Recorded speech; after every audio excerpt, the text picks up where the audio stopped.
When a traveler in north-central Massachusetts takes the wrong fork at the junction of the Aylesbury Pike just beyond Dean's Corners, he comes upon a lonely and curious country.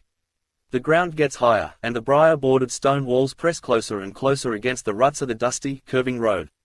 The trees of the frequent forest belts seem too large, and the wild weeds, brambles, and grasses attain a luxuriance not often found in settled regions.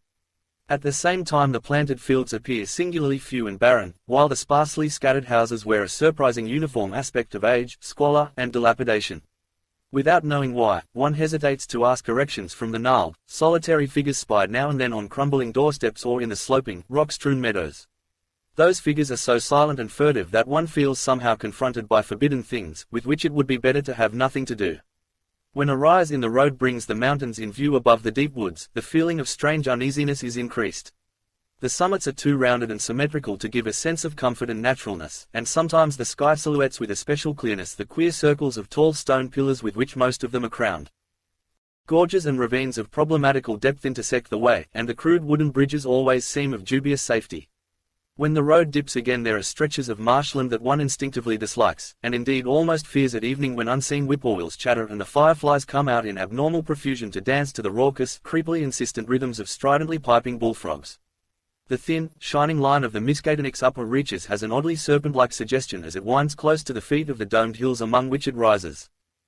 As the hills draw nearer, one heeds their wooded sides more than their stone-crowned tops. Those sides loom up so darkly and precipitously that one wishes they would keep their distance, but there is no road by which to escape them. Across a covered bridge one sees a small village huddled between the stream and the vertical slope of Round Mountain, and wonders at the cluster of rotting gambrel roofs bespeaking an earlier architectural period than that of the neighboring region. It is not reassuring to see, on a closer glance, that most of the houses are deserted and falling to ruin, and that the broken-steepled church now harbors the once slovenly mercantile establishment of the hamlet. One dreads to trust the tenebrous tunnel of the bridge, yet there is no way to avoid it. Once across, it is hard to prevent the impression of a faint, malign odor about the village street, as of the massed mold and decay of centuries. It is always a relief to get clear of the place, and to follow the narrow road around the base of the hills and across the level country beyond till it rejoins the Aylesbury Pike. Afterward one sometimes learns that one has been through Dunwich. Outsiders visit Dunwich as seldom as possible, and since a certain season of horror all the signboards pointing toward it have been taken down. The scenery, judged by any ordinary aesthetic canon, is more than commonly beautiful, yet there is no influx of artists or summer tourists. 2 centuries ago, when talk of witch blood, Satan worship, and strange forest presences was not laughed at, it was the custom to give reasons for avoiding the locality. In our sensible age, since the Dunwich horror of 1928 was hushed up by those who had the town's and the world's welfare at heart, people shun it without knowing exactly why. Perhaps one reason, though it cannot apply to uninformed strangers, is that the natives are now repellently decadent, having gone far along that path of retrogression so common in many New England backwaters. They have come to form a race by themselves, with the well-defined mental and physical stigmata of degeneracy and inbreeding. The average of their intelligence is woefully low, whilst their annals reek of overt viciousness and of half-hidden murders, incests, and deeds of almost unnameable violence and perversity. The old gentry, representing the 2 or 3 armigerous families which came from Salem in 1692, have kept somewhat above the general level of decay, though many branches are sunk into the sordid populace so deeply that only their names remain as a key to the origin they disgrace. Some of the Whateleys and Bishops still send their eldest sons to Harvard and Miskatonick, though those sons seldom return to the mouldering gambrel roofs under which they and their ancestors were born. No one, even those who have the facts concerning the recent horror, can say just what is the matter with Dunwich, though old legends speak of unhallowed rites and conclaves of the Indians, amidst which they called forbidden shapes of shadow out of the great rounded hills, and made wild orgiastic prayers that were answered by loud crackings and rumblings from the ground below. In 1747 the Reverend Abijah Hoadley, newly come to the Congregational Church at Dunwich Village, preached a memorable sermon on the close presence of Satan and his imps, in which he said, "It must be allowed that these blasphemies of an infernal train of demons are matters of too common knowledge to be denied, the cursed voices of Azazel and Buzrael, of Beelzebub and Belial, being heard from underground by above a score of credible witnesses now living. I myself did not more than a fortnight ago catch a very plain discourse of evil powers in the hill behind my house, wherein there were a rattling and rolling, groaning, screeching, and hissing, such as no things of this earth could raise up, and which must needs have come from those caves that only black magic can discover, and only the devil unlock." Mr. Hoadley disappeared soon after delivering this sermon, but the text, printed in Springfield, is still extant. Noises in the hills continued to be reported from year to year, and still form a puzzle to geologists and physiographers. Other traditions tell of foul odors near the hill-crowning circles of stone pillars, and of rushing airy presences to be heard faintly at certain hours from stated points at the bottom of the great ravines, while still others try to explain the Devil's Hop Yard, a bleak, blasted hillside where no tree, shrub, or grass blade will grow. Then, too, the natives are mortally afraid of the numerous whippoorwills which grow vocal on warm nights. It is vowed that the birds are psychopomps lying in wait for the souls of the dying, and that they time their eerie cries in unison with the sufferer's struggling breath. If they can catch the fleeing soul when it leaves the body, they instantly flutter away chittering in demoniac laughter, but if they fail, they subside gradually into a disappointed silence. These tales, of course, are obsolete and ridiculous, because they come down from very old times. Dunwich is indeed ridiculously old, older by far than any of the communities within 30 miles of it. South of the village one may still spy the cellar walls and chimney of the ancient Bishop House, which was built before 1700, whilst the ruins of the mill at the Falls, built in 1806, form the most modern piece of architecture to be seen. Industry did not flourish here, and the 19th-century factory movement proved short-lived.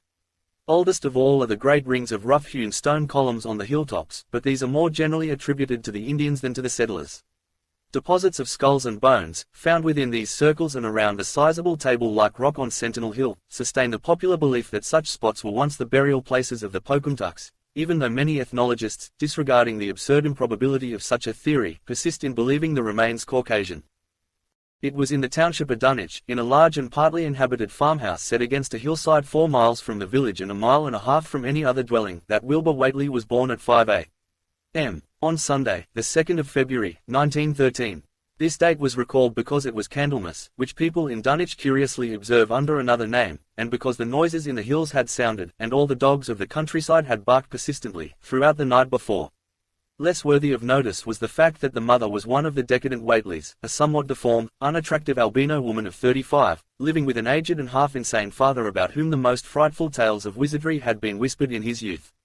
Lavinia Whately had no known husband, but according to the custom of the region made no attempt to disavow the child, concerning the other side of whose ancestry the country folk might, and did, speculate as widely as they chose. On the contrary, she seemed strangely proud of the dark, goatish-looking infant who formed such a contrast to her own sickly and pink-eyed albinism, and was heard to mutter many curious prophecies about its unusual powers and tremendous future. Lavinia was one who would be apt to mutter such things, for she was a lone creature given to wandering amidst thunderstorms in the hills and trying to read the great odorous books which her father had inherited through 2 centuries of Whateleys, and which were fast falling to pieces with age and wormholes. She had never been to school, but was filled with disjointed scraps of ancient lore that old Whately had taught her. The remote farmhouse had always been feared because of old Whately's reputation for black magic, and the unexplained death by violence of Mrs. Whately when Lavinia was 12 years old had not helped to make the place popular. Isolated among strange influences, Lavinia was fond of wild and grandiose daydreams and singular occupations, nor was her leisure much taken up by household cares in a home from which all standards of order and cleanliness had long since disappeared. There was a hideous screaming which echoed above even the hill noises and the dogs barking on the night Wilbur was born, but no known doctor or midwife presided at his coming. Neighbours knew nothing of him till a week afterward, when old Whately drove his sleigh through the snow into Dunwich village and discoursed incoherently to the group of loungers at Osborne's general store. There seemed to be a change in the old man, an added element of furtiveness in the clouded brain which subtly transformed him from an object to a subject of fear, though he was not one to be perturbed by any common family event. Amidst it all he showed some trace of the pride later noticed in his daughter, and what he said of the child's paternity was remembered by many of his hearers years afterward. "I don't care what folks think, if Lavany's boy looked like his PA, he wouldn't look like nothin' ye expect. You needn't think the only folks is the folks hereabouts. Lavany's read some, and has seed some things the most o' ye only tell about. I calculate her man is as good a husband as ye kin find this side of Aylesbury, and ef ye knowed as much about the hills as I do, ye wouldn't ask no better church weddin' nor her'n. Let me tell ye Southern, some day you folks'll hear a child o' Lavany's callin' its father's name on the top o' Sentinel Hill." The only persons who saw Wilbur during the first month of his life were old Zechariah Whately, of the Undercade Whateleys, and Earl Sawyer's common-law wife, Mamie Bishop. Mamie's visit was frankly one of curiosity, and her subsequent tales did justice to her observations, but Zechariah came to lead a pair of Alderney cows which old Whately had bought of his son Curtis. This marked the beginning of a course of cattle buying on the part of small Wilbur's family which ended only in 1928, when the Dunwich horror came and went, yet at no time did the ramshackle Whately barn seem overcrowded with livestock. There came a period when people were curious enough to steal up and count the herd that grazed precariously on the steep hillside above the old farmhouse, and they could never find more than 10 or 12 anemic, bloodless-looking specimens. Evidently some blight or distemper, perhaps sprung from the unwholesome pasturage or the diseased fungi and timbers of the filthy barn, caused a heavy mortality amongst the Whately animals. Odd wounds or sores, having something of the aspect of incisions, seemed to afflict the visible cattle, and once or twice during the earlier months certain callers fancied they could discern similar sores about the throats of the grey, unshaven old man and his slatternly, crinkly-haired albino daughter. In the spring after Wilbur's birth, Lavinia resumed her customary rambles in the hills, bearing in her misproportioned arms the swarthy child. Public interest in the Whateleys subsided after most of the country folk had seen the baby, and no one bothered to comment on the swift development which that newcomer seemed every day to exhibit. Wilbur's growth was indeed phenomenal, for within 3 months of his birth he had attained a size and muscular power not usually found in infants under a full year of age. His motions and even his vocal sounds showed a restraint and deliberateness highly peculiar in an infant, and no one was really unprepared when, at 7 months, he began to walk unassisted, with falterings which another month was sufficient to remove.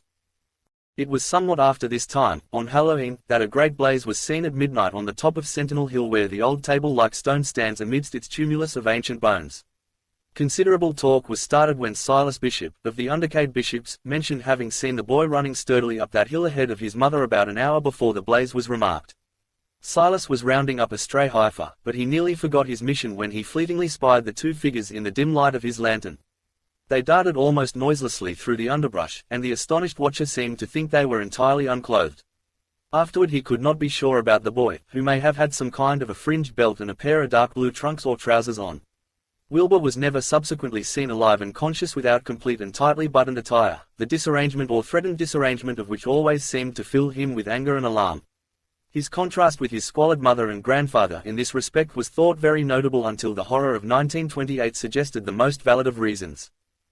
The next January gossips were mildly interested in the fact that Lavinia's black brat had commenced to talk, and at the age of only 11 months. His speech was somewhat remarkable both because of its difference from the ordinary accents of the region, and because it displayed a freedom from infantile lisping of which many children of 3 or 4 might well be proud. The boy was not talkative, yet when he spoke he seemed to reflect some elusive element wholly unpossessed by Dunwich and its denizens. The strangeness did not reside in what he said, or even in the simple idioms he used, but seemed vaguely linked with his intonation or with the internal organs that produced the spoken sounds. His facial aspect, too, was remarkable for its maturity, for though he shared his mother's and grandfather's chinlessness, his firm and precociously shaped nose united with the expression on his large, dark, almost Latin eyes to give him an air of quasi-adulthood and well-nigh preternatural intelligence. He was, however, exceedingly ugly despite his appearance of brilliancy, there being something almost goatish or animalistic about his thick lips, large-pawed, yellowish skin, coarse crinkly hair, and oddly elongated ears. He was soon disliked even more decidedly than his mother and grandsire, and all conjectures about him were spiced with references to the bygone magic of old Whately, and how the hills once shook when he shrieked the dreadful name of Yog Sothoth in the midst of a circle of stones with a great book open in his arms before him. Dogs abhorred the boy, and he was always obliged to take various defensive measures against their barking menace. Meanwhile old Whately continued to buy cattle without measurably increasing the size of his herd. He also cut timber and began to repair the unused parts of his house, a spacious, peaked-roofed affair whose rear end was buried entirely in the rocky hillside, and whose 3 least ruined ground-floor rooms had always been sufficient for himself and his daughter. There must have been prodigious reserves of strength in the old man to enable him to accomplish so much hard labor, and though he still babbled dementedly at times, his carpentry seemed to show the effects of sound calculation. It had really begun as soon as Wilbur was born, when one of the many tool sheds had been put suddenly in order, clapboarded, and fitted with a stout fresh lock. Now, in restoring the abandoned upper story of the house, he was a no less thorough craftsman. His mania showed itself only in his tight boarding up of all the windows in the reclaimed section, though many declared that it was a crazy thing to bother with the reclamation at all. Less inexplicable was his fitting up of another downstairs room for his new grandson, a room which several callers saw, though no one was ever admitted to the closely boarded upper story. This chamber he lined with tall, firm shelving, along which he began gradually to arrange, in apparently careful order, all the rotting ancient books and parts of books which during his own day had been heaped promiscuously in odd corners of the various rooms. I made some use of M, he would say as he tried to mend a torn blackletter page with paste prepared on the rusty kitchen stove, but the boys fitted to make better use of M. He'd order hef M as well sot as he kin for their goin' to be all of his larnin'. When Wilbur was a year and 7 months old, in September of 1914, his size and accomplishments were almost alarming. He had grown as large as a child of 4 and was a fluent and incredibly intelligent talker. He ran freely about the fields and hills and accompanied his mother on all her wanderings. At home he would pore diligently over the queer pictures and charts in his grandfather's books, while old Whately would instruct and catechize him through long, hushed afternoons. By this time the restoration of the house was finished, and those who watched it wondered why one of the upper windows had been made into a solid plank door. It was a window in the rear of the east gable end, close against the hill, and no one could imagine why a cleated wooden runway was built up to it from the ground. About the period of this work's completion people noticed that the old toolhouse, tightly locked and windowlessly clapboarded since Wilbur's birth, had been abandoned again. The door swung listlessly open, and when Earl Sawyer once stepped within after a cattle-selling call on old Whately he was quite discomposed by the singular odor he encountered, such a stench, he averred, as he had never before smelt in all his life except near the Indian circles on the hills, and which could not come from anything sane or of this earth. But then, the homes and sheds of Dunwich folk have never been remarkable for olfactory immaculateness. The following months were void of visible events, save that everyone swore to a slow but steady increase in the mysterious hill noises. On May Eve of 1915 there were tremors which even the Aylesbury people felt, whilst the following Halloween produced an underground rumbling queerly synchronized with bursts of flame, than which Whately's doings, from the summit of Sentinel Hill.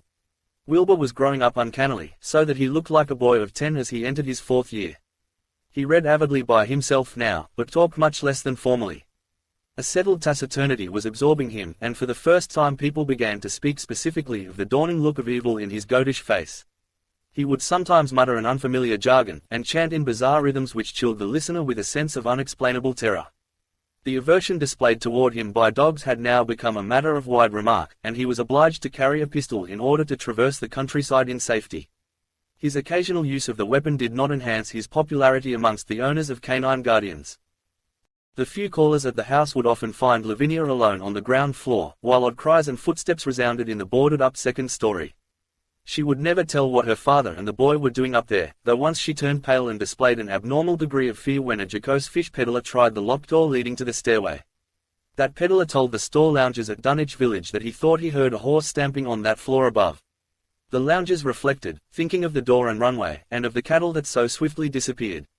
Then they shuddered as they recalled tales of old Whately's youth, and of the strange things that are called out of the earth when a bullock is sacrificed at the proper time to certain heathen gods. It had for some time been noticed that dogs had begun to hate and fear the whole Whately place as violently as they hated and feared young Wilbur personally. In 1917 the war came, and Squire Sawyer Whately, as chairman of the local draft board, had hard work finding a quota of young Dunwich men fit even to be sent to a development camp. The government, alarmed at such signs of wholesale regional decadence, sent several officers and medical experts to investigate, conducting a survey which New England newspaper readers may still recall. It was the publicity attending this investigation which set reporters on the track of the Whateleys, and caused the Boston Globe and Arkham Advertiser to print flamboyant Sunday stories of young Wilbur's precociousness, old Whately's black magic, the shelves of strange books, the sealed second story of the ancient farmhouse, and the weirdness of the whole region and its hill noises. Wilbur was 4.5 then, and looked like a lad of 15. His lip and cheek were fuzzy with a coarse dark down, and his voice had begun to break. Earl Sawyer went out to the Whately place with both sets of reporters and cameramen, and called their attention to the queer stench which now seemed to trickle down from the sealed upper spaces. It was, he said, exactly like a smell he had found in the tool shed abandoned when the house was finally repaired, and like the faint odors which he sometimes thought he caught near the stone circles on the mountains. Dunwich folk read the stories when they appeared, and grinned over the obvious mistakes. They wondered, too, why the writers made so much of the fact that old Whately always paid for his cattle in gold pieces of extremely ancient date. The Whateleys had received their visitors with ill-concealed distaste, though they did not dare court further publicity by a violent resistance or refusal to talk. For a decade the annals of the Whateleys sink indistinguishably into the general life of a morbid community used to their queer ways and hardened to their May Eve and All-Hallow orgies. Twice a year they would light fires on the top of Sentinel Hill, at which times the mountain rumblings would recur with greater and greater violence, while at all seasons there were strange and portentous doings at the lonely farmhouse. In the course of time callers professed to hear sounds in the sealed upper story even when all the family were downstairs, and they wondered how swiftly or how lingeringly a cow or bullock was usually sacrificed. There was talk of a complaint to the Society for the Prevention of Cruelty to Animals, but nothing ever came of it, since Dunwich folk are never anxious to call the outside world's attention to themselves. About 1923, when Wilbur was a boy of 10 whose mind, voice, stature, and bearded face gave all the impressions of maturity, the second great siege of carpentry went on at the old house. It was all inside the sealed upper part, and from bits of discarded lumber people concluded that the youth and his grandfather had knocked out all the partitions and even removed the attic floor, leaving only one vast open void between the ground story and the peaked roof. They had torn down the great central chimney, too, and fitted the rusty range with a flimsy outside tin stovepipe. In the spring after this event, old Whately noticed the growing number of whippoorwills that would come out of Cold Spring Glen to chirp under his window at night. He seemed to regard the circumstance as one of great significance, and told the loungers at Osborne's that he thought his time had almost come. "They whistle jest in tune with my breath and now," he said, "and I guess they're gettin' ready to catch my soul. They know it's goin' out, and don't calculate to miss it. You'll know, boys, arter I'm gone, whether they get me or not.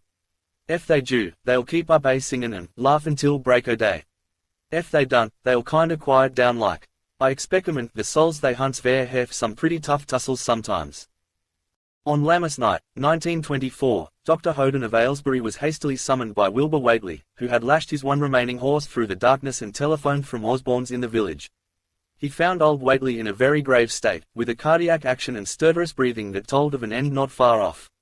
The shapeless albino daughter and oddly bearded grandson stood by the bedside, whilst from the vacant abyss overhead there came a disquieting suggestion of rhythmical surging or lapping, as of the waves on some level beach. The doctor, though, was chiefly disturbed by the chattering night birds outside, a seemingly limitless legion of whippoorwills that cried their endless message in repetitions timed diabolically to the wheezing gasps of the dying man.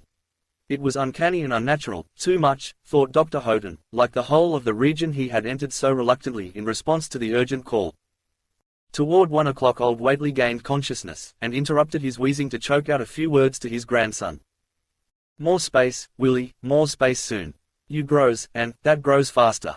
It'll be ready to sarve ye soon, boy. Open up the gates to Yog Sothoth with the long chant that ye'll find on page 751 of the complete edition, and then put a match to the prison.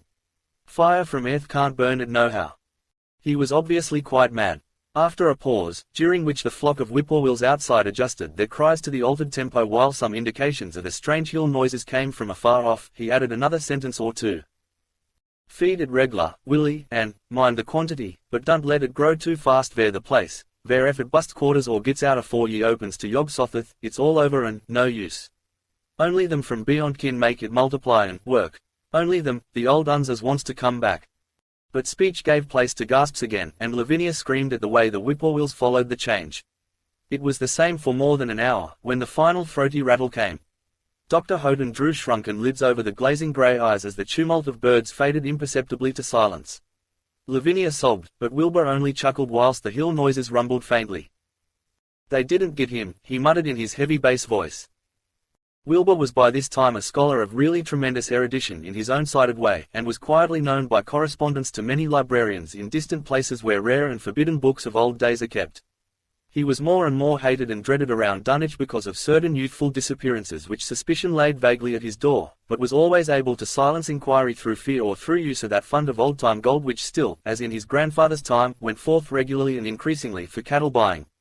He was now tremendously mature of aspect, and his height, having reached the normal adult limit, seemed inclined to wax beyond that figure. In 1925, when a scholarly correspondent from Miskatonic University called upon him one day and departed pale and puzzled, he was fully 6 3/4 feet tall. Through all the years Wilbur had treated his half-deformed albino mother with a growing contempt, finally forbidding her to go to the hills with him on May Eve and Hallowmas, and in 1926 the poor creature complained to Mamie Bishop of being afraid of him. "They's more about him as I knows than I kin tell ye, Mamie," she said, "and, nowadays they's more nor what I know myself. I vow afore God, I don't know what he wants nor what is tryin' to do." That Halloween the hill noises sounded louder than ever, and fire burned on Sentinel Hill as usual, but people paid more attention to the rhythmical screaming of vast flocks of unnaturally belated whippoorwills which seemed to be assembled near the unlighted Whately farmhouse. After midnight their shrill notes burst into a kind of pandemoniac cachinnation which filled all the countryside, and not until dawn did they finally quiet down. Then they vanished, hurrying southward where they were fully a month overdue. What this meant, no one could quite be certain till later. None of the country folk seemed to have died, but poor Lavinia Whately, the twisted albino, was never seen again. In the summer of 1927 Wilbur repaired 2 sheds in the farmyard and began moving his books and effects out to them. Soon afterward Earl Sawyer told the loungers at Osborne's that more carpentry was going on in the Whately farmhouse. Wilbur was closing all the doors and windows on the ground floor, and seemed to be taking out partitions as he and his grandfather had done upstairs 4 years before. He was living in one of the sheds, and Sawyer thought he seemed unusually worried and tremulous. People generally suspected him of knowing something about his mother's disappearance, and very few ever approached his neighborhood now. His height had increased to more than 7 feet, and showed no signs of ceasing its development. The following winter brought an event no less strange than Wilbur's first trip outside the Dunwich region. Correspondence with the Widener Library at Harvard, the Bibliothèque Nationale in Paris, the British Museum, the University of Buenos Aires, and the Library of Miskatonic University at Arkham had failed to get him the loan of a book he desperately wanted, so at length he set out in person, shabby, dirty, bearded, and uncouth a dialect, to consult the copy at Miskatonic, which was the nearest to him geographically. Almost 8 feet tall, and carrying a cheap new valise from Osborne's general store, this dark and goatish gargoyle appeared one day in Arkham in quest of the dreaded volume kept under lock and key at the college library, the hideous Necronomicon of the mad Arab Alhazred in Olaus Wormius's Latin version, as printed in Spain in the 17th century. He had never seen a city before, but had no thought save to find his way to the university grounds, where, indeed, he passed heedlessly by the great white-fanged watchdog that barked with unnatural fury and enmity, and tugged frantically at its stout chain. Wilbur had with him the priceless but imperfect copy of Dr. Dee's English version which his grandfather had bequeathed him, and upon receiving access to the Latin copy he at once began to collate the two texts with the aim of discovering a certain passage which would have come on the 751st page of his own defective volume. This much he could not civilly refrain from telling the librarian, the same erudite Henry Armitage, A.M. Miskatonic, Ph.D. Princeton, Lit. D. Johns Hopkins, who had once called at the farm, and who now politely plied him with questions. He was looking, he had to admit, for a kind of formula or incantation containing the frightful name Yog-Sothoth, and it puzzled him to find discrepancies, duplications, and ambiguities which made the matter of determination far from easy. As he copied the formula he finally chose, Dr. Armitage looked involuntarily over his shoulder at the open pages, the left-hand one of which, in the Latin version, contained such monstrous threats to the peace and sanity of the world. Nor is it to be thought, ran the text as Armitage mentally translated it, that man is either the oldest or the last of earth's masters, or that the common bulk of life and substance walks alone. The old ones were, the old ones are, and the old ones shall be. Not in the spaces we know, but between them. They walk serene and primal, undermentioned and to us unseen. Yog-Sothoth knows the gate. Yog-Sothoth is the gate. Yog-Sothoth is the key and guardian of the gate. Past, present, future, all are one in Yog-Sothoth. He knows where the old ones broke through of old, and where they shall break through again. He knows where they have trod earth's fields, and where they still tread them, and why no one can behold them as they tread. By their smell can men sometimes know them near, but of their semblance can no man know, saving only in the features of those they have begotten on mankind, and of those are there many sorts, differing in likeness from man's truest idol and to that shape without sight or substance which is they. They walk unseen and foul in lonely places where the words have been spoken and the rites held through at their seasons. The wind gibbers with their voices, and the earth mutters with their consciousness. They bend the forest and crush the city, yet may not forest or city behold the hand that smites. Cardiff in the cold waste hath known them, and what man knows Cardiff? The ice desert of the south and the sunken isles of ocean hold stones whereon their seal is engraven, but who hath seen the deep frozen city or the sealed tower long garlanded with seaweed and barnacles? Great Cthulhu is their cousin, yet can he spy them only dimly. Ea Shub Niggurath, as a foulness shall ye know them. Their hand is at your throats, yet ye see them not, and their habitation is even one with your guarded threshold. Yog-Sothoth is the key to the gate, whereby the spheres meet. Man rules now where they ruled once, they shall soon rule where man rules now. After summer is winter, and after winter summer. They wait patient and potent, for here shall they reign again. Dr. Armitage, associating what he was reading with what he had heard at Dunwich and its brooding presences, and of Wilbur Whately and his dim, hideous aura that stretched from a dubious birth to a cloud of probable matricide, felt a wave of fright as tangible as a draught of the tomb's cold clamminess. The bent, goatish giant before him seemed like the spawn of another planet or dimension, like something only partly of mankind, and linked the black gulfs of essence and entity that stretch like Titan phantasms beyond all spheres of force and matter, space and time. Presently Wilbur raised his head and began speaking in that strange, resonant fashion which hinted at sound-producing organs unlike the run of mankind's. "Mr. Armitage," he said, "I calculate I've got to take that book home.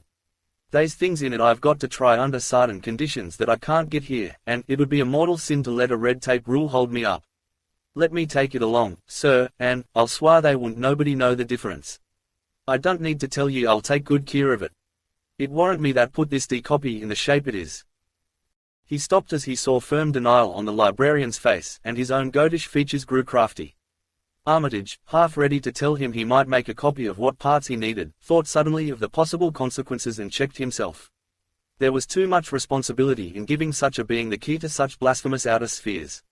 Whately saw how things stood, and tried to answer lightly. "Well, all right, if you feel that way about it. Maybe Harvard wouldn't be so fussy as you be." And without saying more he rose and strode out of the building, stooping at each doorway. Armitage heard the savage yelping of the great watchdog, and studied Whately's gorilla-like lope as he crossed the bit of campus visible from the window. He thought of the wild tales he had heard, and recalled the old Sunday stories in the Advertiser, these things, and the lore he had picked up from Dunwich rustics and villagers during his one visit there. Unseen things not of earth, or at least not a tri-dimensional earth, rushed fetid and horrible through New England's glens, and brooded obscenely on the mountain tops. Of this he had long felt certain. Now he seemed to sense the close presence of some terrible part of the intruding horror, and to glimpse a hellish advance in the black dominion of the ancient and once passive nightmare. He locked away the Necronomicon with a shudder of disgust, but the room still reeked with an unholy and unidentifiable stench. "As a foulness shall ye know them," he quoted. Yes, the odor was the same as that which had sickened him at the Whately farmhouse less than 3 years before. He thought of Wilbur, goatish and ominous, once again, and laughed mockingly at the village rumors of his parentage. "Inbreeding," Armitage muttered half aloud to himself. "Great God, what simpletons! Show them Arthur Macken's Great God Pan and they'll think it a common Dunwich scandal." But what thing, what cursed shapeless influence on or off this three-dimensioned earth, was Wilbur Whately's father? Born on Candlemas, 9 months after May Eve of 1912, when the talk about the queer earth noises reached clear to Arkham, what walked on the mountains that May night? What Woodmer's horror fastened itself on the world in half-human flesh and blood? During the ensuing weeks Dr. Armitage set about to collect all possible data on Wilbur Whately and the formless presences around Dunwich. He got in communication with Dr. Houghton of Aylesbury, who had attended old Whately in his last illness, and found much to ponder over in the grandfather's last words as quoted by the physician. A visit to Dunwich village failed to bring out much that was new, but a close survey of the Necronomicon, in those parts which Wilbur had sought so avidly, seemed to supply new and terrible clues to the nature, methods, and desires of the strange evil so vaguely threatening this planet. Talks with several students of archaic lore in Boston, and letters to many others elsewhere, gave him a growing amazement which passed slowly through varied degrees of alarm to a state of really acute spiritual fear. As the summer drew on he felt dimly that something ought to be done about the lurking terrors of the upper Miskatonic Valley, and about the monstrous being known to the human world as Wilbur Whately. The Dunwich horror itself came between Lammas and the equinox in 1928, and Dr. Armitage was among those who witnessed its monstrous prologue. He had heard, meanwhile, of Whately's grotesque trip to Cambridge, and of his frantic efforts to borrow or copy from the Necronomicon at the Widener Library. Those efforts had been in vain, since Armitage had issued warnings of the keenest intensity to all librarians having charge of the dreaded volume. Wilbur had been shockingly nervous at Cambridge. Anxious for the book, yet almost equally anxious to get home again, as if he feared the results of being away long. Early in August the half-expected outcome developed, and in the small hours of the 3rd Dr. Armitage was awakened suddenly by the wild, fierce cries of the savage watchdog on the college campus. Deep and terrible, the snarling, half-mad growls and barks continued, always in mounting volume, but with hideously significant pauses. Then there rang out a scream from a wholly different throat, such a scream as roused half the sleepers of Arkham and haunted their dreams ever afterward, such a scream as could come from no being born of earth, or wholly of earth. Armitage hastened into some clothing and rushed across the street and lawn to the college buildings, saw that others were ahead of him, and heard the echoes of a burglar alarm still shrilling from the library. An open window showed black and gaping in the moonlight. What had come had indeed completed its entrance, for the barking and the screaming, now fast fading into a mixed low growling and moaning, proceeded unmistakably from within. Some instinct warned Armitage that what was taking place was not a thing for unfortified eyes to see, so he brushed back the crowd with authority as he unlocked the vestibule door. Among the others he saw Professor Warren Rice and Dr. Francis Morgan, men to whom he had told some of his conjectures and misgivings, and these two he motioned to accompany him inside. The inward sounds, except for a watchful, droning whine from the dog, had by this time quite subsided, but Armitage now perceived with a sudden start that a loud chorus of whippoorwills among the shrubbery had commenced a damnably rhythmical piping, as if in unison with the last breath of a dying man. The building was full of a frightful stench which Dr. Armitage knew too well, and the 3 men rushed across the hall to the small genealogical reading room whence the low whining came. For a second nobody dared to turn on the light, then Armitage summoned up his courage and snapped the switch. One of the three, it is not certain which, shrieked aloud at what sprawled before them among disordered tables and overturned chairs. Professor Rice declares that he wholly lost consciousness for an instant, though he did not stumble or fall. The thing that lay half bent on its side in a fetid pool of greenish-yellow ichor and tarry stickiness was almost 9 feet tall, and the dog had torn off all the clothing and some of the skin. It was not quite dead, but twitched silently and spasmodically while its chest heaved in monstrous unison with the mad piping of the expectant whippoorwills outside. Bits of shoe leather and fragments of apparel were scattered about the room, and just inside the window an empty canvas sack lay where it had evidently been thrown. Near the central desk a revolver had fallen, a dented but undischarged cartridge later explaining why it had not been fired. The thing itself, however, crowded out all other images at the time. It would be trite and not wholly accurate to say that no human pen could describe it, but one may properly say that it could not be vividly visualized by anyone whose ideas of aspect and contour are too closely bound up with the common life forms of this planet and of the 3 known dimensions. It was partly human, beyond a doubt, with very manlike hands and head, and the goatish, chinless face had the stamp of the Whateleys upon it. But the torso and lower parts of the body were teratologically fabulous, so that only generous clothing could ever have enabled it to walk on Earth unchallenged or uneradicated. Above the waist it was semi-anthropomorphic, though its chest, where the dog's rending paws still rested watchfully, had the leathery, reticulated hide of a crocodile or alligator. The back was piebald with yellow and black, and dimly suggested the squamous covering of certain snakes. Below the waist, though, it was the worst, for here all human resemblance left off and sheer fantasy began. The skin was thickly covered with coarse black fur, and from the abdomen a score of long greenish-grey tentacles with red sucking mouths protruded limply. Their arrangement was odd, and seemed to follow the symmetries of some cosmic geometry unknown to Earth or the Solar System. On each of the hips, deep set in a kind of pinkish, ciliated orbit, was what seemed to be a rudimentary eye, whilst in lieu of a tail there depended a kind of trunk or feeler with purple annular markings, and with many evidences of being an undeveloped mouth or throat. The limbs, save for their black fur, roughly resembled the hind legs of prehistoric Earth's giant saurians, and terminated in ridgy veined pads that were neither hooves nor claws. When the thing breathed, its tail and tentacles rhythmically changed color, as if from some circulatory cause normal to the non-human side of its ancestry. In the tentacles this was observable as a deepening of the greenish tinge, whilst in the tail it was manifest as a yellowish appearance which alternated with a sickly greyish white in the spaces between the purple rings. Of genuine blood there was none, only the fetid greenish-yellow ichor which trickled along the painted floor beyond the radius of the stickiness, and left a curious discoloration behind it. As the presence of the 3 men seemed to rouse the dying thing, it began to mumble without turning or raising its head. Dr. Armitage made no written record of its mouthings, but asserts confidently that nothing in English was uttered. At first the syllables defied all correlation with any speech of Earth, but toward the last there came some disjointed fragments evidently taken from the Necronomicon, that monstrous blasphemy in quest of which the thing had perished. Those fragments, as Armitage recalls them, ran something like, Engai, Engaha, Bug Shogog, Yaha, Yog Sotheth, Yog Sotheth. They trailed off into nothingness as the whippoorwills shrieked in rhythmical crescendos of unholy anticipation. Then came a halt in the gasping, and the dog raised his head in a long, lugubrious howl. A change came over the yellow, goatish face of the prostrate thing, and the great black eyes fell in appallingly. Outside the window the shrilling of the whippoorwills had suddenly ceased, and above the murmurs of the gathering crowd there came the sound of a panic-struck whirring and fluttering. Against the moon vast clouds of feathery watchers rose and raced from sight, frantic at that which they had sought for prey. All at once the dog started up abruptly, gave a frightened bark, and leaped nervously out the window by which it had entered. A cry rose from the crowd, and Dr. Armitage shouted to the men outside that no one must be admitted till the police or medical examiner came. He was thankful that the windows were just too high to permit of peering in, and drew the dark curtains carefully down over each one. By this time 2 policemen had arrived, and Dr. Morgan, meeting them in the vestibule, was urging them for their own sakes to postpone entrance to the stench-filled reading room till the examiner came and the prostrate thing could be covered up. Meanwhile frightful changes were taking place on the floor. One need not describe the kind and rate of shrinkage and disintegration that occurred before the eyes of Dr. Armitage and Professor Rice, but it is permissible to say that, aside from the external appearance of face and hands, the really human elements in Wilbur Whately must have been very small. When the medical examiner came, there was only a sticky whitish mass on the painted boards, and the monstrous odor had nearly disappeared. Apparently Whately had had no skull or bony skeleton, at least, in any true or stable sense. He had taken somewhat after his unknown father. Yet all this was only the prologue of the actual Dunwich horror. Formalities were gone through by bewildered officials, abnormal details were duly kept from press and public, and men were sent to Dunwich and Aylesbury to look up property and notify any who might be heirs of the late Wilbur Whately. They found the countryside in great agitation, both because of the growing rumblings beneath the domed hills, and because of the unwanted stench and the surging, lapping sounds which came increasingly from the great empty shell formed by Whately's boarded-up farmhouse.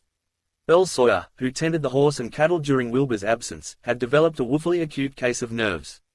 The officials devised excuses not to enter the noisome boarded place, and were glad to confine their survey of the deceased's living quarters, the newly mended sheds, to a single visit. They filed a ponderous report at the courthouse in Aylesbury, and litigations concerning heirship are said to be still in progress amongst the innumerable Whateleys, decade and undecade, of the upper Miskatonic Valley. An almost interminable manuscript in strange characters, written in a huge ledger and adjudged a sort of diary because of the spacing and the variations in ink and penmanship, presented a baffling puzzle to those who found it on the old bureau which served as its owner's desk. After a week of debate it was sent to Miskatonic University, together with the deceased's collection of strange books, for study and possible translation, but even the best linguists soon saw that it was not likely to be unriddled with ease. No trace of the ancient gold with which Wilbur and old Whately always paid their debts has yet been discovered. It was in the dark of September 9 that the horror broke loose. The hill noises had been very pronounced during the evening, and dogs barked frantically all night. Early risers on the 10th noticed a peculiar stench in the air. About 7 o'clock Luther Brown, the hired boy at George Corey's, between Cold Spring Glen and the village, rushed frenziedly back from his morning trip to 10-acre meadow with the cows. He was almost convulsed with fright as he stumbled into the kitchen, and in the yard outside the no less frightened herd were pawing and lowing pitifully, having followed the boy back in the panic they shared with him. Between gasps Luther tried to stammer out his tale to Mrs. Corey. "Up thar in the rud beyond the glen, Miss Corey, they's southern ben thar. It smells like thunder, and all the bushes and little trees is pushed back from the rud like they'd a house been moved along of it. And that ain't the wust, nuther. They's prints in the rud, Miss Corey, great round prints as big as barrelheads, all sunk down deep like a elephant had been along, only they's a sight more nor 4 feet could make.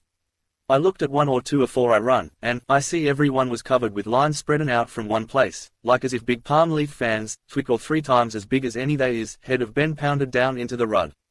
And the smell was awful, like what it is around Wizard Whately's old house." Here he faltered, and seemed to shiver afresh with the fright that had sent him flying home. Mrs. Corey, unable to extract more information, began telephoning the neighbours, thus starting on its rounds the overture of panic that heralded the major terrors. When she got Sally Sawyer, housekeeper at Seth Bishop's, the nearest place to Whately's, it became her turn to listen instead of transmit, for Sally's boy Chauncey, who slept poorly, had been up on the hill toward Whately's, and had dashed back in terror after one look at the place, and at the pasturage where Mr. Bishop's cows had been left out all night. "Yes, Miss Corey," came Sally's tremulous voice over the party wire, "Chauncey he just come back a post in, and couldn't have talk ver bein' scared.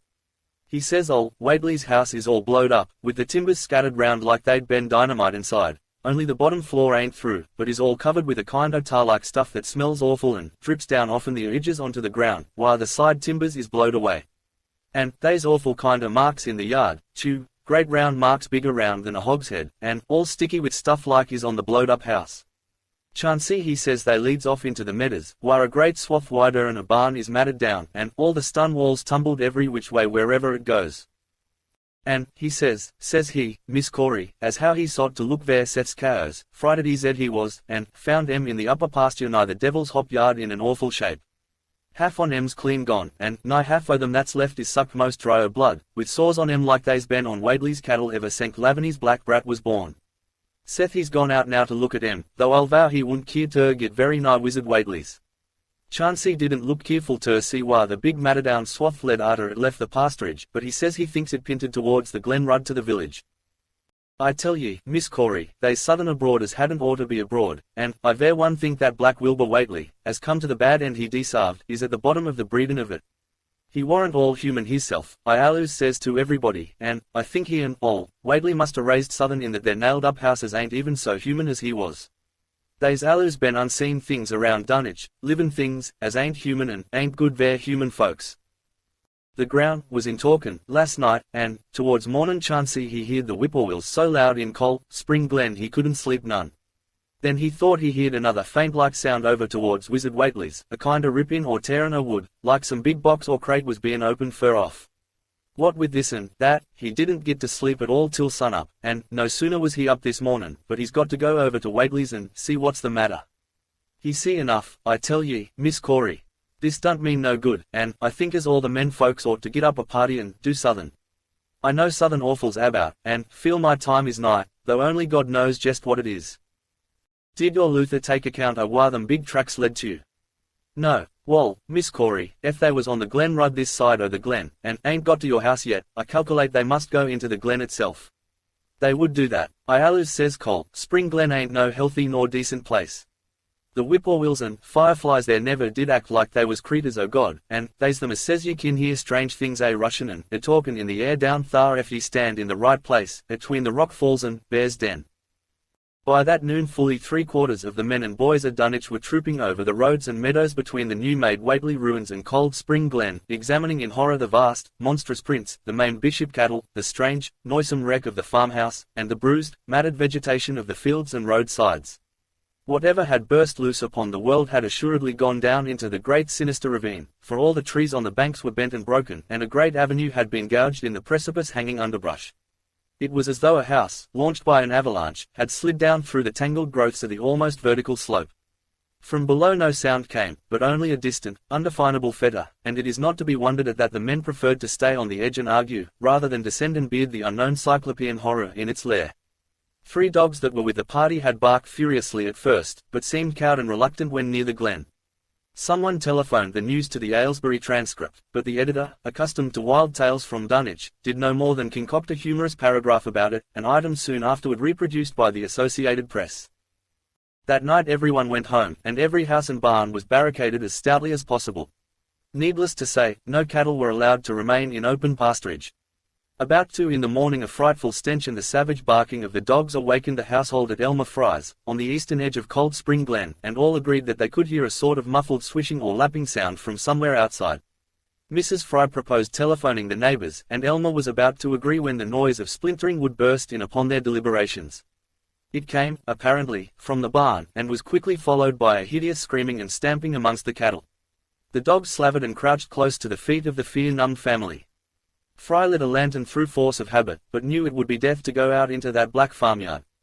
The children and the women folk whimpered, kept from screaming by some obscure, vestigial instinct of defense which told them their lives depended on silence. At last the noise of the cattle subsided to a pitiful moaning, and a great snapping, crashing, and crackling ensued. The Frys, huddled together in the sitting-room, did not dare to move until the last echoes died away far down in Cold Spring Glen. Then, amidst the dismal moans from the stable and the demoniac piping of late whippoorwills in the glen, Selina Fry tottered to the telephone and spread what news she could of the second phase of the horror. The next day all the countryside was in a panic, and cowed, uncommunicative groups came and went where the fiendish thing had occurred.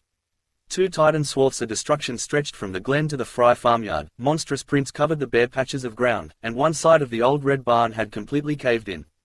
Of the cattle, only about a quarter could be found and identified. Some of these were in curious fragments, and all that survived had to be shot. Earl Sawyer suggested that help be asked from Aylesbury or Arkham, but others maintained it would be of no use. Old Zebulon Whately, of a branch that hovered about halfway between soundness and decadence, made darkly wild suggestions about rites that ought to be practiced on the hilltops. He came of a line where tradition ran strong, and his memories of chantings in the great stone circles were not altogether connected with Wilbur and his grandfather. Darkness fell upon a stricken countryside too passive to organize for real defense. In a few cases closely related families would band together and watch in the gloom under one roof, but, in general there was only a repetition of the barricading of the night before, and a futile, ineffective gesture of loading muskets and setting pitchforks handily about. Nothing, however, occurred except some hill noises, and when the day came there were many who hoped that the new horror had gone as swiftly as it had come. There were even bold souls who proposed an offensive expedition down in the glen, though they did not venture to set an actual example to the still reluctant majority. When night came again the barricading was repeated, though there was less huddling together of families. In the morning both the Fry and the Seth Bishop households reported excitement among the dogs and vague sounds and stenches from afar, while early explorers noted with horror a fresh set of the monstrous tracks in the road skirting Sentinel Hill. As before, the sides of the road showed a bruising indicative of the blasphemously stupendous bulk of the horror, whilst the conformation of the tracks seemed to argue a passage in 2 directions, as if the moving mountain had come from Cold Spring Glen and returned to it along the same path. At the base of the hill a 30-foot swath of crushed shrubbery and saplings led steeply upward, and the seekers gasped when they saw that even the most perpendicular places did not deflect the inexorable trail. Whatever the horror was, it could scale a sheer stony cliff of almost complete verticality, and as the investigators climbed around to the hill's summit by safer routes they saw that the trail ended, or rather, reversed, there. It was here that the Whateleys used to build their hellish fires and chant their hellish rituals by the table-like stone on May Eve and Hallowmas. Now that very stone formed the center of a vast space thrashed around by the mountainous horror, whilst upon its slightly concave surface was a thick fetid deposit of the same tarry stickiness observed on the floor of the ruined Whateley farmhouse when the horror escaped. Men looked at one another and muttered. Then they looked down the hill. Apparently the horror had descended by a route much the same as that of its ascent. To speculate was futile. Reason, logic, and normal ideas of motivation stood confounded. Only old Zebulon, who was not with the group, could have done justice to the situation or suggested a plausible explanation. Thursday night began much like the others, but it ended less happily. The whippoorwills in the glen had screamed with such unusual persistence that many could not sleep, and about 3 a.m., all the party telephones rang tremulously. Those who took down their receivers heard a fright-mad voice shriek out, "Help, oh, my God!" And some thought a crashing sound followed the breaking off of the exclamation. There was nothing more. No one dared do anything, and no one knew till morning whence the call came. Then those who had heard it called everyone on the line, and found that only the Fryers did not reply. The truth appeared an hour later, when a hastily assembled group of armed men trudged out to the Fry place at the head of the glen. It was horrible, yet hardly a surprise. There were more swaths and monstrous prints, but there was no longer any house. It had caved in like an egg shell, and amongst the ruins nothing living or dead could be discovered, only a stench and a tarry stickiness. The Elmer Fryers had been erased from Dunwich. In the meantime a quieter yet even more spiritually poignant phase of the horror had been blackly unwinding itself behind the closed door of a shelf-lined room in Arkham. The curious manuscript record or diary of Wilbur Whateley, delivered to Miskatonic University for translation, had caused much worry and bafflement among the experts in languages both ancient and modern, its very alphabet, notwithstanding a general resemblance to the heavily shaded Arabic used in Mesopotamia, being absolutely unknown to any available authority. The final conclusion of the linguists was that the text represented an artificial alphabet, giving the effect of a cipher, though none of the usual methods of cryptographic solution seemed to furnish any clue, even when applied on the basis of every tongue the writer might conceivably have used. The ancient books taken from Whateley's quarters, while absorbingly interesting and in several cases promising to open up new and terrible lines of research among philosophers and men of science, were of no assistance whatever in this matter. One of them, a heavy tome with an iron clasp, was in another unknown alphabet, this one of a very different cast, and resembling Sanskrit more than anything else. The old ledger was at length given wholly into the charge of Dr. Armitage, both because of his peculiar interest in the Whateley matter, and because of his wide linguistic learning and skill in the mystical formulae of antiquity and the Middle Ages. Armitage had an idea that the alphabet might be something esoterically used by certain forbidden cults which have come down from old times, and which have inherited many forms and traditions from the wizards of the Saracenic world.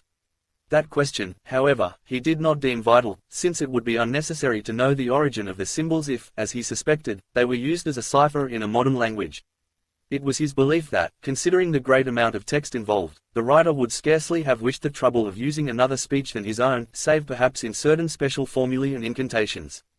Accordingly he attacked the manuscript with the preliminary assumption that the bulk of it was in English. Dr. Armitage knew, from the repeated failures of his colleagues, that the riddle was a deep and complex one, and that no simple mode of solution could merit even a trial. All through late August he fortified himself with the massed lore of cryptography, drawing upon the fullest resources of his own library, and waiting night after night amidst the arcana of Trithemius's Polygraphia, Jean-Baptiste Porter's De Furtivus Literarum Notis, De Vigine's Trait des Chiffres, Falconer's Cryptomenesis Pate Factor, Davies and Thickness's 18th-century treatises, and such fairly modern authorities as Blair, von Martin, and Kluber's Cryptographic. He interspersed his study of the books with attacks on the manuscript itself, and in time became convinced that he had to deal with one of those subtlest and most ingenious of cryptograms, in which many separate lists of corresponding letters are arranged like the multiplication table and the message built up with arbitrary keywords known only to the initiated. The older authorities seemed rather more helpful than the newer ones, and Armitage concluded that the code of the manuscript was one of great antiquity, no doubt handed down through a long line of mystical experimenters. Several times he seemed near daylight, only to be set back by some unforeseen obstacle. Then, as September approached, the clouds began to clear. Certain letters, as used in certain parts of the manuscript, emerged definitely and unmistakably, and it became obvious that the text was indeed in English. On the evening of September 2 the last major barrier gave way, and Dr. Armitage read for the first time a continuous passage of Wilbur Whately's Annals. It was in truth a diary, as all had thought, and it was couched in a style clearly showing the mixed occult erudition and general illiteracy of the strange being who wrote it. Almost the first long passage that Armitage deciphered, an entry dated November 26, 1916, proved highly startling and disquieting. It was written, he remembered, by a child of 3½ who looked like a lad of 12 or 13. Today learned the Aklo for the Sabbath, it ran, which did not like, it being answerable from the hill and not from the air. That upstairs more ahead of me than I had thought it would be, and is not like to have much earth brain. Shot Elam Hutchins's collie Jack when he went to bite me, and Elam says he would kill me if he dast. I guess he won't. Grandfather kept me saying the DOE formula last night, and I think I saw the inner city at the 2 magnetic poles. I shall go to those poles when the earth is cleared off, if I can't break through with the DOE HNA formula when I commit it. They from the air told me at Sabbath that it will be years before I can clear off the earth, and I guess grandfather will be dead then, so I shall have to learn all the angles of the planes and all the formulas between the year and the NHHNGR. They from outside will help, but they cannot take body without human blood. That upstairs looks it will have the right cast. I can see it a little when I make the Urish sign or blow the power of Ibn Ghazi at it, and it is near like 'em at Maeve on the hill. The other face may wear off some. I wonder how I shall look when the earth is cleared and there are no earth beings on it. He that came with the Aklo Sabbath said I may be transfigured, there being much of outside to work on. Morning found Dr. Armitage in a cold sweat of terror and a frenzy of wakeful concentration. He had not left the manuscript all night, but sat at his table under the electric light turning page after page with shaking hands as fast as he could decipher the cryptic text. He had nervously telephoned his wife he would not be home, and when she brought him a breakfast from the house he could scarcely dispose of a mouthful. All that day he read on, now and then halted maddeningly as a reapplication of the complex key became necessary. Lunch and dinner were brought him, but he ate only the smallest fraction of either. Toward the middle of the next night he drowsed off in his chair, but soon woke out of a tangle of nightmares almost as hideous as the truths and menaces to man's existence that he had uncovered. On the morning of September 4 Professor Rice and Dr. Morgan insisted on seeing him for a while, and departed trembling and ashen grey. That evening he went to bed, but slept only fitfully. Wednesday, the next day, he was back at the manuscript, and began to take copious notes both from the current sections and from those he had already deciphered. In the small hours of that night he slept a little in an easy chair in his office, but was at the manuscript again before dawn. Some time before noon his physician, Dr. Hartwell, called to see him and insisted that he cease work. He refused, intimating that it was of the most vital importance for him to complete the reading of the diary, and promising an explanation in due course of time. That evening, just as twilight fell, he finished his terrible perusal and sank back exhausted. His wife, bringing his dinner, found him in a half-comatose state, but he was conscious enough to warn her off with a sharp cry when he saw her eyes wander toward the notes he had taken. Weakly rising, he gathered up the scribbled papers and sealed them all in a great envelope, which he immediately placed in his inside coat pocket. He had sufficient strength to get home, but was so clearly in need of medical aid that Dr. Hartwell was summoned at once. As the doctor put him to bed he could only mutter over and over again, "But what, in God's name, can we do?" Dr. Armitage slept, but was partly delirious the next day. He made no explanations to Hartwell, but in his calmer moments spoke of the imperative need of a long conference with Rice and Morgan. His wilder wanderings were very startling indeed, including frantic appeals that something in a boarded-up farmhouse be destroyed, and fantastic references to some plan for the extirpation of the entire human race and all animal and vegetable life from the earth by some terrible elder race of beings from another dimension. He would shout that the world was in danger, since the elder things wished to strip it and drag it away from the solar system and cosmos of matter into some other plane or phase of entity from which it had once fallen, vigintillions of eons ago. At other times he would call for the dreaded Necronomicon and the Daemonolatria of Remigius, in which he seemed hopeful of finding some formula to check the peril he conjured up. "Stop them, he would shout. "Those Whateleys meant to let them in, and the worst of all is left. Tell Rice and Morgan we must do something. It's a blind business, but I know how to make the powder. It hasn't been fed since the 2nd of August, when Wilbur came here to his death, and at that rate." But Armitage had a sound physique despite his 73 years, and slept off his disorder that night without developing any real fever. He woke late Friday, clear of head, though sober, with a gnawing fear and tremendous sense of responsibility. Saturday afternoon he felt able to go over to the library and summon Rice and Morgan for a conference, and the rest of that day and evening the three men tortured their brains in the wildest speculation and the most desperate debate. Strange and terrible books were drawn voluminously from the stacked shelves and from secure places of storage, and diagrams and formulae were copied with feverish haste and in bewildering abundance. Of skepticism there was none. All three had seen the body of Wilbur Whately as it lay on the floor in a room of that very building, and after that not one of them could feel even slightly inclined to treat the diary as a madman's raving. Opinions were divided as to notifying the Massachusetts State Police, and the negative finally won. There were things involved which simply could not be believed by those who had not seen a sample, as indeed was made clear during certain subsequent investigations. Late at night the conference disbanded without having developed a definite plan, but all day Sunday Armitage was busy comparing formulae and mixing chemicals obtained from the college laboratory. The more he reflected on the hellish diary, the more he was inclined to doubt the efficacy of any material agent in stamping out the entity which Wilbur Whately had left behind him, the earth-threatening entity which, unknown to him, was to burst forth in a few hours and become the memorable Dunwich horror. Monday was a repetition of Sunday with Dr. Armitage, for the task in hand required an infinity of research and experiment. Further consultations of the monstrous diary brought about various changes of plan, and he knew that even in the end a large amount of uncertainty must remain. By Tuesday he had a definite line of action mapped out, and believed he would try a trip to Dunwich within a week. Then, on Wednesday, the great shock came. Tucked obscurely away in a corner of the Arkham Advertiser was a facetious little item from the Associated Press, telling what a record-breaking monster the bootleg whiskey of Dunwich had raised up. Armitage, half stunned, could only telephone for Rice and Morgan.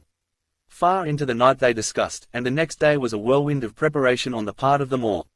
Armitage knew he would be meddling with terrible powers, yet saw that there was no other way to annul the deeper and more malign meddling which others had done before him.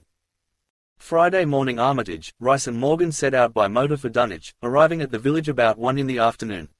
The day was pleasant, but even in the brightest sunlight a kind of quiet dread and portent seemed to hover about the strangely domed hills and the deep, shadowy ravines of the stricken region. Now and then on some mountain top a gaunt circle of stones could be glimpsed against the sky. From the air of hushed fright at Osborne's store they knew something hideous had happened, and soon learned of the annihilation of the Elmer Fry house and family. Throughout that afternoon they rode around Dunwich, questioning the natives concerning all that had occurred, and seeing for themselves with rising pangs of horror the drear Fry ruins with their lingering traces of the tarry stickiness, the blasphemous tracks in the Fry yard, the wounded Seth Bishop cattle, and the enormous swaths of disturbed vegetation in various places. The trail up and down Sentinel Hill seemed to Armitage of almost cataclysmic significance, and he looked long at the sinister altar-like stone on the summit. At length the visitors, apprised of a party of state police which had come from Aylesbury that morning in response to the first telephone reports of the Fry tragedy, decided to seek out the officers and compare notes as far as practicable.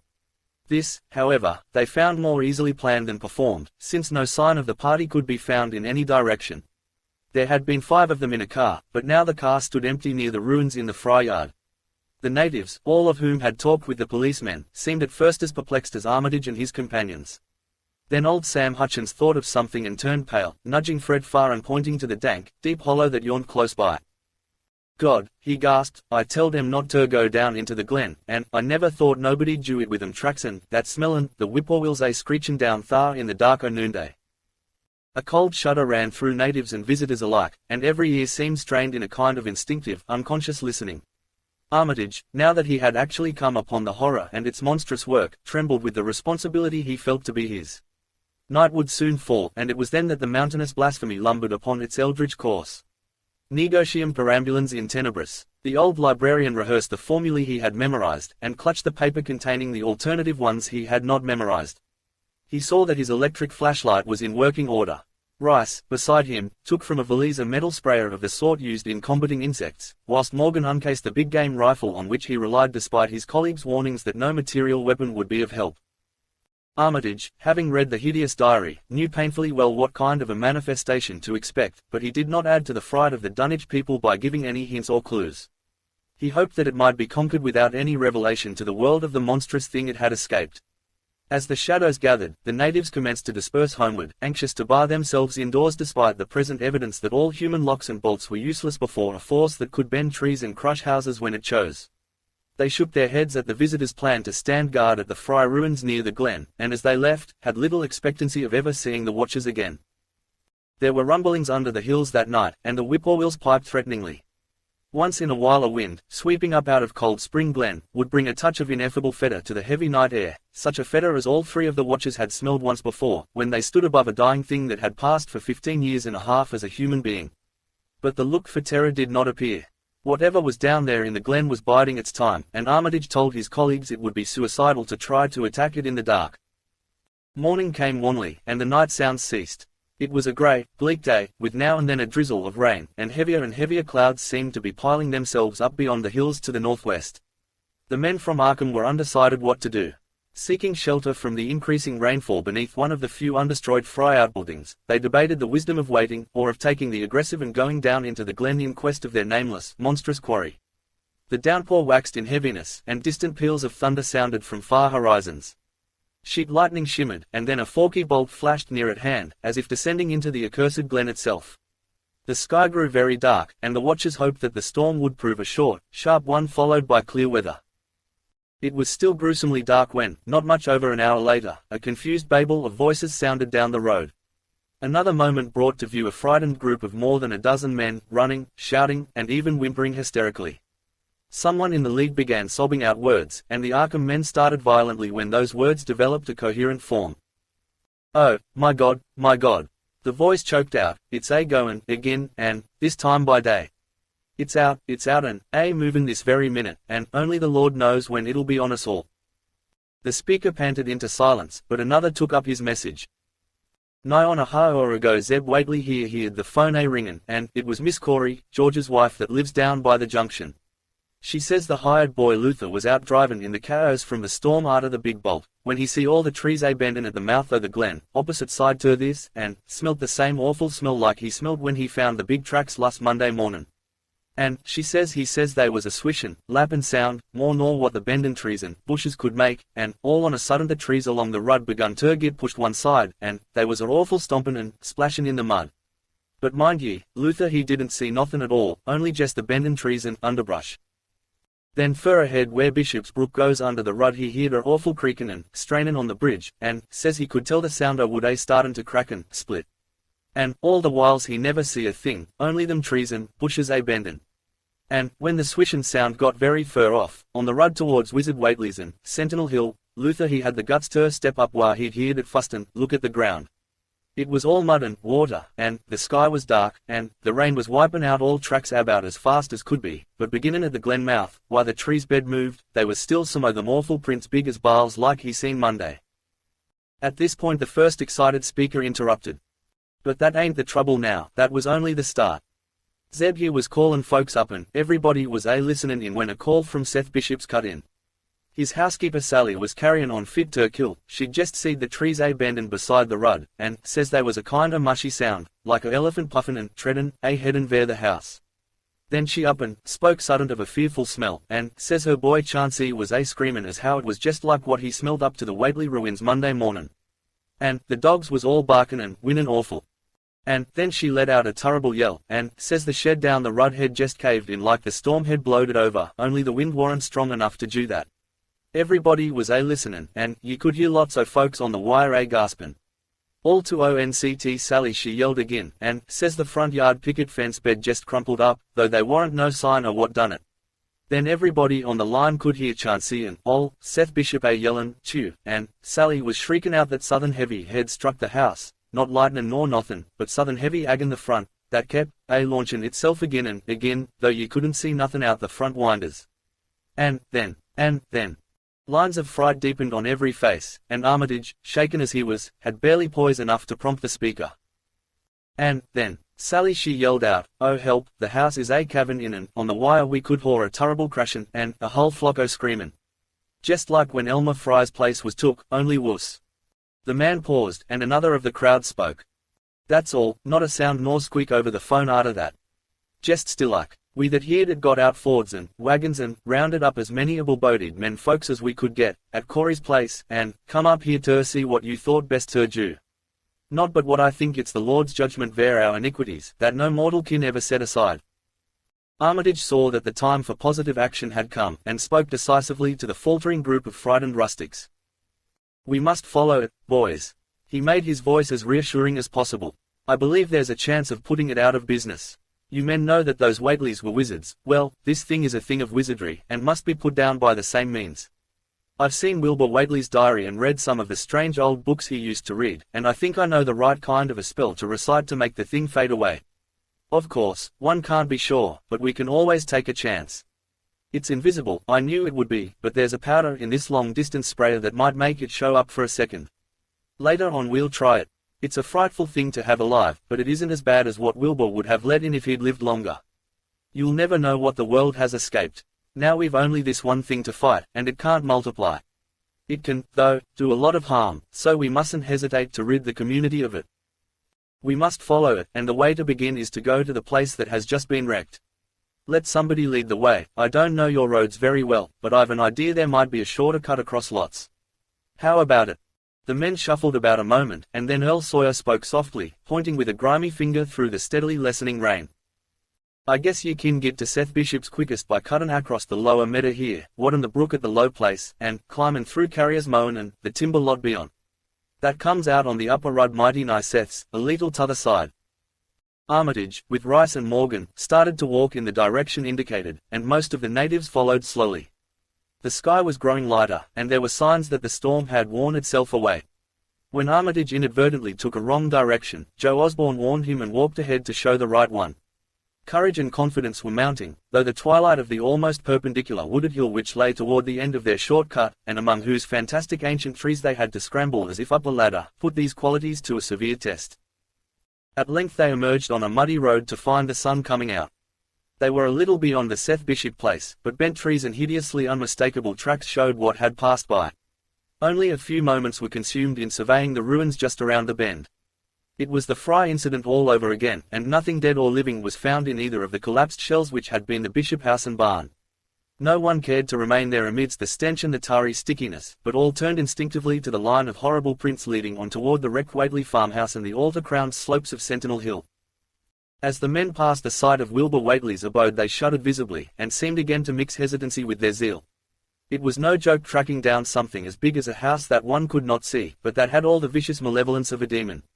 Opposite the base of Sentinel Hill the tracks left the road, and there was a fresh bending and matting visible along the broad swath marking the monster's former route to and from the summit. Armitage produced a pocket telescope of considerable power and scanned the steep green side of the hill. Then he handed the instrument to Morgan, whose sight was keener.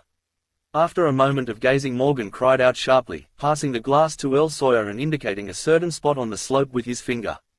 Sawyer, as clumsy as most non-users of optical devices are, fumbled a while, but eventually focused the lenses with Armitage's aid. When he did so his cry was less restrained than Morgan's had been.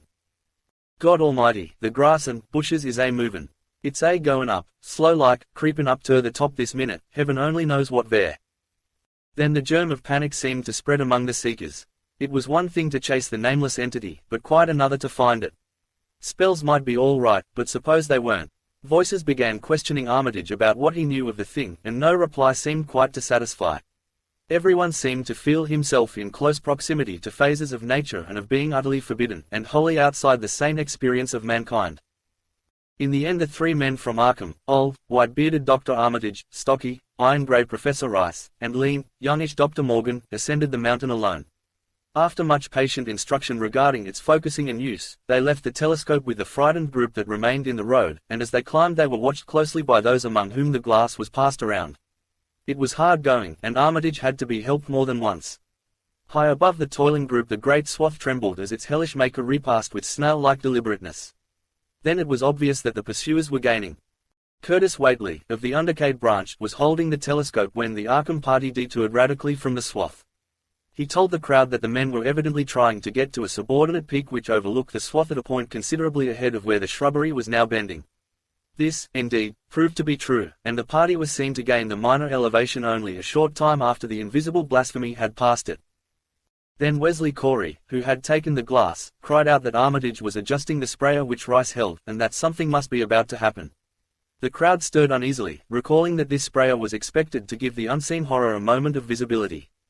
2 or 3 men shut their eyes, but Curtis Whately snatched back the telescope and strained his vision to the utmost.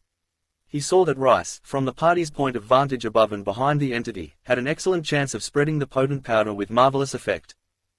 Those without the telescope saw only an instant's flash of grey cloud, a cloud about the size of a moderately large building, near the top of the mountain. Curtis, who had held the instrument, dropped it with a piercing shriek into the ankle-deep mud of the road. He reeled, and would have crumpled to the ground had not 2 or 3 others seized and steadied him. All he could do was moan half inaudibly. "Oh, oh, great God. That. Oh, oh, great God. That." There was a pandemonium of questioning, and only Henry Wheeler thought to rescue the fallen telescope and wipe it clean of mud.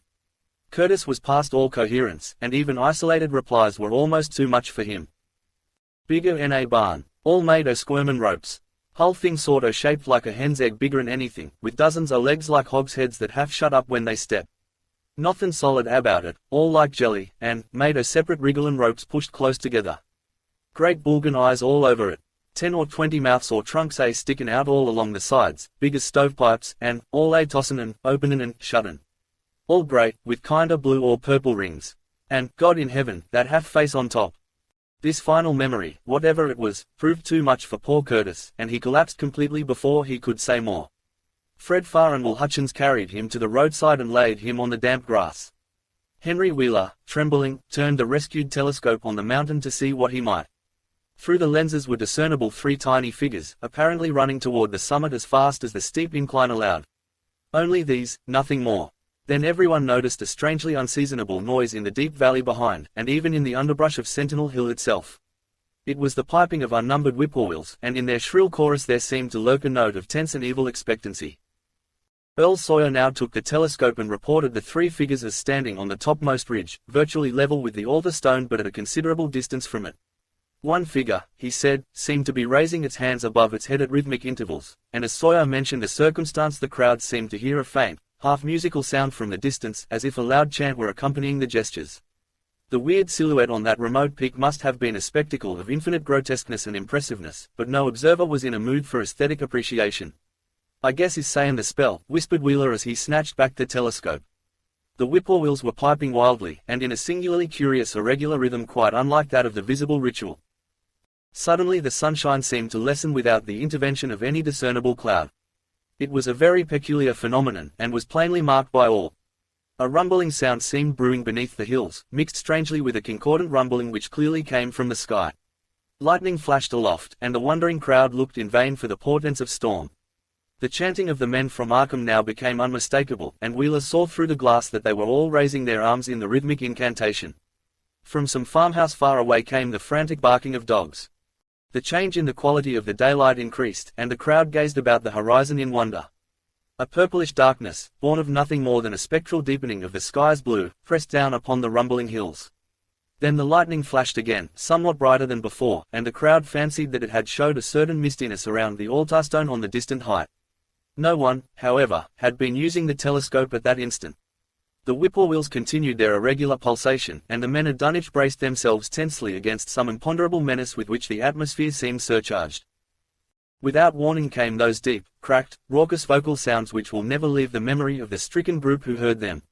Not from any human throat were they born, for the organs of man can yield no such acoustic perversions. Rather would one have said they came from the pit itself, had not their source been so unmistakably the altar stone on the peak.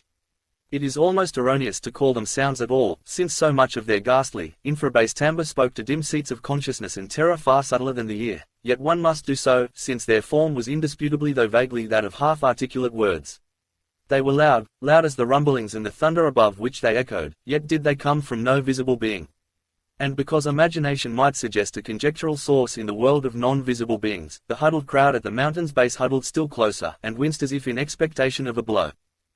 Unai, Defelfkanga, Yog Sothoth, rang the hideous croaking out of space. Yubthank, Hihai, Ingirklith. The speaking impulse seemed to falter here, as if some frightful psychic struggle were going on. Henry Wheeler strained his eye at the telescope, but saw only the 3 grotesquely silhouetted human figures on the peak, all moving their arms furiously in strange gestures as their incantation drew near its culmination.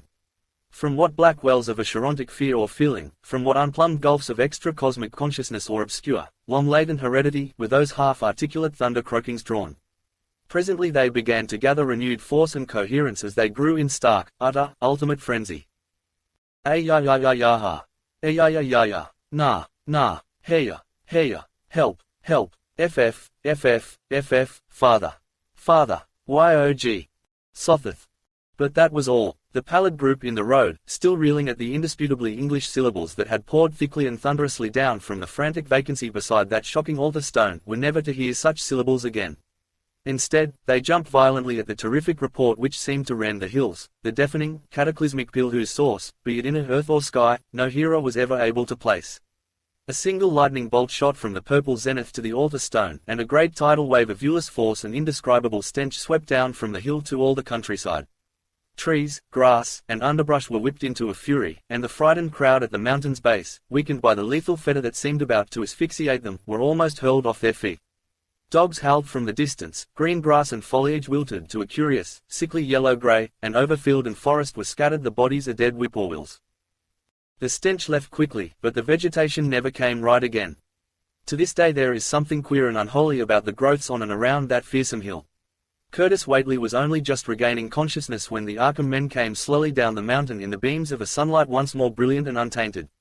They were grave and quiet, and seemed shaken by memories and reflections even more terrible than those which had reduced the group of natives to a state of cowed quivering. In reply to a jumble of questions they only shook their heads and reaffirmed one vital fact. "The thing has gone forever," Armitage said. "It has been split up into what it was originally made of, and can never exist again. It was an impossibility in a normal world. Only the least fraction was really matter in any sense we know. It was like its father, and most of it has gone back to him in some vague realm or dimension outside our material universe, some vague abyss out of which only the most accursed rites of human blasphemy could ever have called him for a moment on the hills." There was a brief silence, and in that pause the scattered senses of poor Curtis Whately began to knit back into a sort of continuity, so that he put his hands to his head with a moan. Memory seemed to pick itself up where it had left off, and the horror of the sight that had prostrated him burst in upon him again. Oh, my God, that half-face. That half-face on top of it. That face with the red eyes and crinkly albino hair, and no chin, like the Whateleys. It was a octopus, centipede, spider kind of thing, but there was a half-shaped man's face on top of it, and it looked like Wizard Whately's, only it was yards and yards across. He paused exhausted, as the whole group of natives stared in a bewilderment not quite crystallized into fresh terror. Only old Zebulon Whately, who wonderingly remembered ancient things but who had been silent heretofore, spoke aloud. 15 year gone, he rambled, I heerd old Whately say as how some day we'd hear a child o' Lavanese callin' its father's name on the top o' Sentinel Hill. But Joe Osborne interrupted him to question the Arkham men anew. What was it, anyhow, and however did young Wizard Whately call it out o' the air it come from? Armitage chose his words carefully. It was mostly a kind of force that doesn't belong in our part of space, a kind of force that acts and grows and shapes itself by other laws than those of our sort of nature. We have no business calling in such things from outside, and only very wicked people and very wicked cults ever try to. There was some of it in Wilbur Whately himself, enough to make a devil and a precocious monster of him, and to make his passing out a pretty terrible sight. I'm going to burn his accursed diary, and if you men are wise you'll dynamite that altar stone up there, and pull down all the rings of standing stones on the other hills. Things like that brought down the beings those Whateleys were so fond of, the beings they were going to let in. Tangibly to wipe out the human race and drag the earth off to some nameless place for some nameless purpose. But as to this thing we've just sent back, the Whateleys raised it for a terrible part in the doings that were to come. It grew fast and big from the same reason that Wilbur grew fast and big, but it beat him because it had a greater share of the outsideness in it. You needn't ask how Wilbur called it out of the air. He didn't call it out. It was his twin brother, but it looked more like the father than he did. The end.